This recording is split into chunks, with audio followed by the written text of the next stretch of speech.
আকাশের গাছপালা এক কথায় যদি বলি সৃষ্টিগুলো আমার নবীর তাজিমে যে যার অবস্থান থেকে দাঁড়িয়ে সালাতু সালাম পাঠ করে নবীর প্রতি তাজিম জানায়, স্বয়ং কাবাও নবীর প্রতি তাজিম জানায়। এখন হেলাল মৌলভী তোর মনে কষ্ট লাগে, তুই কি জানিস না তোর কোরআনে দলিল দিছে ইন্নাল্লাহা ওয়া মালাইকাতুহু ইউসাল্লুনা আলান নবী, আমার আল্লাহ স্বয়ং ফেরেশতাদেরকে নিয়ে আমার নবীর শানে দুরূদ ও সালাম পাঠ করে। কি করে আল্লাহ নিজে? তো তুই হেলাল মৌলভীর এত কষ্ট লাগে কেন? তোর আল্লাহ করে, তোর আল্লাহ আমার নবীর পাগল, তোর পাগলামির দরকার নাই। বিচারে জবাব একদিন দিবি আল্লাহর আদালতে। আমি যারা ভালোবাসি তোরা এনকার করার সুযোগ পেয়ে দিল। এইবার ভাই হিসাবে আসে মা হাওয়া, বিবি আসিয়া, বিবি মরিয়ম, বিবি রহিমা।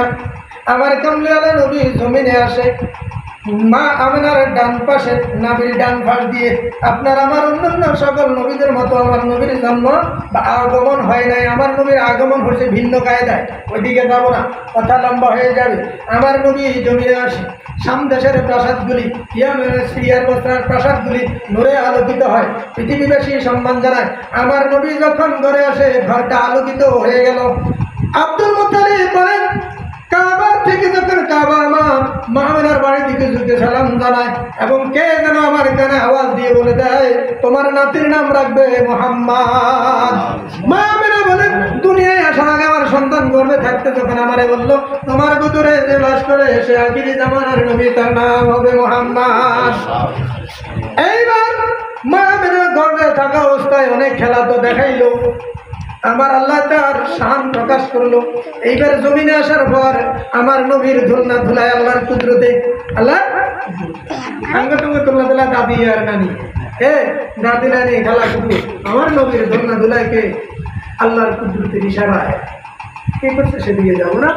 দ্বিতীয় কথা, আমার নবীর দুলনার খেলার সাথী হইল আকাশের চাঁদ গ্রহ তারকারা নেই। আমার নবীর আঙ্গুল ইশারা করলে আঙ্গুলের সাথে আকারের চাঁদ লড়তো, আমার নবী হাঁটতো চাঁদের সাথে খেলা করতো। আব্দুল মুত্তালিব এইটা দেখে চিন্তা করে যে আমার ভাতিজার আঙ্গুলের ইশারায় আকাশের চাঁদ লড়ে, আমার ভাতিজা সাধারণ নয়। এইবার বলো আমার নবী যখন আকাশের চাঁদ নিয়ে খেলা করে, আব্দুল মুত্তালিব জানেন আবু জেহেল আমার নবীর আগমন শুনে বান্দিকে যখন মুক্ত করে দিল, ওই সুসংবাদ শুনে আমার আল্লাহ এই দিনের পুরস্কার হিসাবে আবু জেহেলের প্রতি সোমবারে কিতাবে আসছে আযাব থেকে মুক্তি দেয়। আমার নবীর মিলাদ সর্বজাতি করতে পারবে ইমানদারের জন্য। আমি আজকে একটা ভিডিও বলে যাই,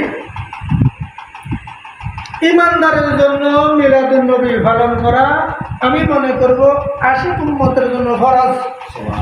আশিক উম্মতের জন্য আপনারা এতদিন শুনে আসছেন সকল ওলামা একরাম, সুন্নি ওলামা একরাম বলছে কি সুন্নাত,